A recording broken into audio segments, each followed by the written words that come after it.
চুৰ ধৰিবলৈ গৈ ঘণ্টাত ৫০০ মিটাৰ গতিত চলন্ত ৰেলৰ পৰা জঁপিয়ালে এগৰাকী মহিলাই। চলন্ত ৰেলৰ পৰা থপিয়াই নিয়া বেগটোক উদ্ধাৰ কৰিবলৈ চিলনী চোৰৰ সমানেই দ্ৰুতবেগী ৰেলৰ পৰা জঁপিয়াই দুঃসাহস দেখুৱালে মহিলাগৰাকী। ঠিক ৰবট নামৰ বলিউডৰ ছবিখনৰ কাহিনীৰ দৰে ৰবটৰ চৰিত্ৰত অভিনয় কৰা ৰজনীকান্তে নায়িকা ঐশ্বৰ্যা ৰায়ৰ বেগটোক একাংশ গুণ্ডাই পেলাই দিয়াৰ সময়ত চলন্ত ৰেলৰ পৰা জঁপিয়াই যিদৰে বেগটোক উদ্ধাৰ কৰিছিল, ঠিক সেই ছবিখনৰ কাহিনীৰ দৰে।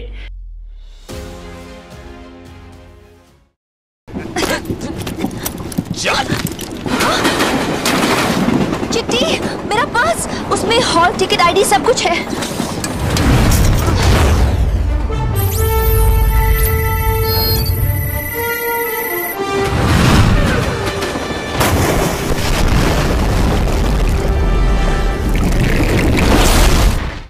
কিন্তু এয়া ছবি নহয়, বাস্তৱ কাহিনী। সেয়া আছিল ৩০ মে'ৰ ঘটনা। ডিব্ৰুগড় চহৰৰ চিৰিংচাপৰিৰ প্ৰণতি কলিতা দাস নামৰ মহিলাগৰাকী স্বামীৰ চিকিৎসাৰ সংক্ৰান্তত গুৱাহাটীৰ পৰা ডিব্ৰুগড়লৈ উভতি আহিছিল। স্বামী, শাহু আৰু কন্যাক লগত লৈ নাগালেণ্ড এক্সপ্ৰেছ নামৰ ৰেলখনৰ সংৰক্ষিত আসনত উঠি আহি আছিল মহিলাগৰাকী। নিশা প্ৰায় ৯ বজাৰ ঘটনা। সেই সময়ত অচিনাক্ত এজন লোকে মহিলাগৰাকীৰ বেগটো থপিয়াই পলায়ন কৰে। বেগটোক চিলনী চোৰৰ হাতৰ পৰা উদ্ধাৰ কৰিবলৈ বহু সময় ধৰি যুঁজ দিয়ে মহিলাগৰাকী, কিন্তু চিলনী চোৰটোৱে বেগটোক চলন্ত ৰেলৰ পৰা পেলাই জঁপিয়াই দিয়ে। লগে লগে মহিলাগৰাকীও দ্ৰুতবেগীৰ চলন্ত ৰেলৰ পৰা জঁপিয়াই দিয়ে। ইয়াৰ পিছতে চিলনী চোৰটোৰ পিছে পিছে দৌৰি যায় প্ৰণতি কলিতা দাসে।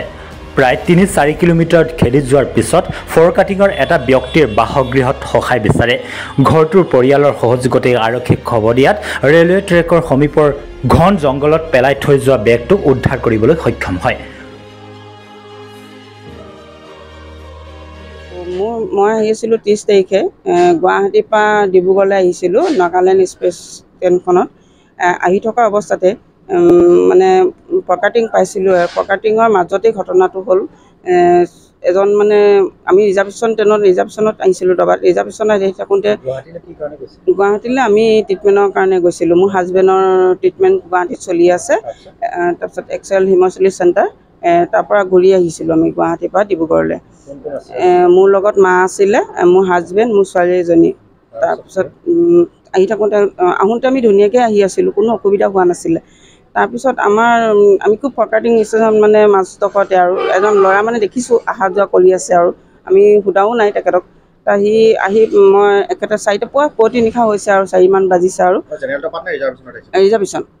ৰিজাৰ্ভেশ্যন দাবা। তাৰপিছতে আহি থাকোঁতে তেওঁ মানে মোৰ হাজবেণ্ডে দৰৱ খাব লৈছে।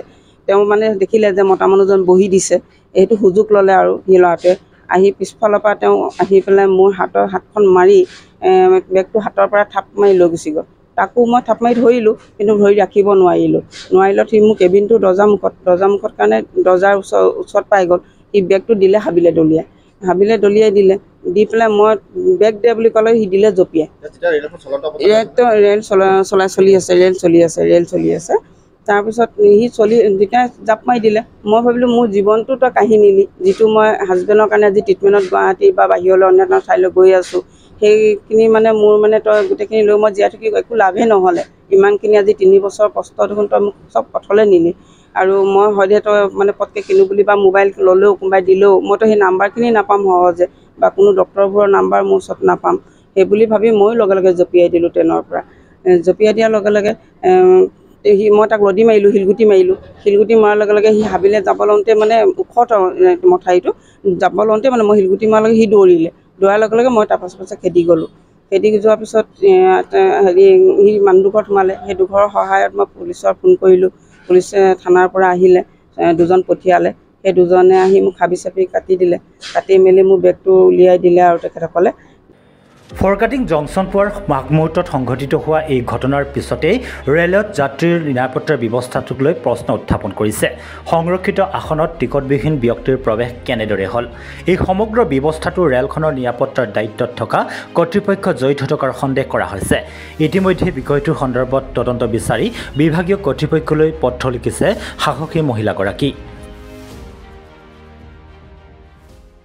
মানে মই সেইটোৱে তেওঁলোকক সুৰক্ষা বাহিনীখনক মই তাক কৈছোঁ RP বিষয়াবোৰ কিয় নাথাকে তেওঁলোকৰতো ডিউটি থাকে তেওঁলোকৰতো এটা ডাবাত মানে এজন সুৰক্ষা বাহিনী থাকিব লাগে যে পেচেঞ্জাৰ উঠিছে ক'ত নামিছে মানে তেওঁলোকৰ সুৰক্ষা বাহিনী তেওঁলোকক দৰমহা দি ৰাখিছে কেলে ৰখাৰ কাৰণ থাকিব যে আমাৰ ৰাজ্যৰ কাৰণেই তেওঁলোকে কৰিবৰ কাৰণে এই কাম কৰিছে আৰু আমাৰ পৰা পইচা লৈ তেওঁলোকক দৰমহা দিছে কিন্তু সেই দৰমহা কোনো মানে তেওঁলোকে হেৰি ৰখা নাই মানে নিজৰ কাম কৰা নাই হেতি তেওঁলোকে নিজে শুই থাকে আৰু টিটি এজনে গোটেইখন চম্ভালি থাকে ট্ৰেইনখন তেওঁলোকে আজি ৰাজ্যৰ পুলিচক মই গাফিলতি দিছোঁৱেই অলৰেডি মই তাত লিখি থৈ আহিছোঁ আৰু মই সেইকাৰণে মই ভাবিছোঁ মই তেওঁলোকলৈ নটিছো পঠিয়াম যে মোৰ নিচিনা হাজাৰজন মানুহ আজি তেনেকুৱা হৈ আছে শুনি আছিলোঁ কিন্তু যাতে নহওক এনেকুৱা ৰাইজৰ কষ্ট নহওক আৰু ইমান ট্ৰিটমেণ্টৰ কাৰণে চবেই দুখে ভাগৰে যায় কিমান মানুহে পইচা কিমান কষ্ট কৰি আজি তেনেকৈ গৈ আছে আজি যদি চবেই গাড়ী লৈ যাব পৰাহেঁতেন আজি এইবোৰ ঘটনা এইবোৰ নালাগিলেহেঁতেন ৰেল কিহৰ কাৰণে দিছে আজি নিজৰ সুবিধাৰ কাৰণেহে আজি চৰকাৰে ৰেল চলাইছে আজি সেই ৰেলখন যদি মানুহৰ সুৰক্ষাই নিদিয়ে RP বিষয়াকে যদি আমাৰ কোনো মানে হেৰি বুলিয়েই নাভাবে মানুহ বুলিয়েই নাভাবে তেতিয়াহ'লে আৰু ৰেলত কোনো বন্ধ কৰি দিয়েই লাভ আছে ৰেল নচলাই লাভ আছে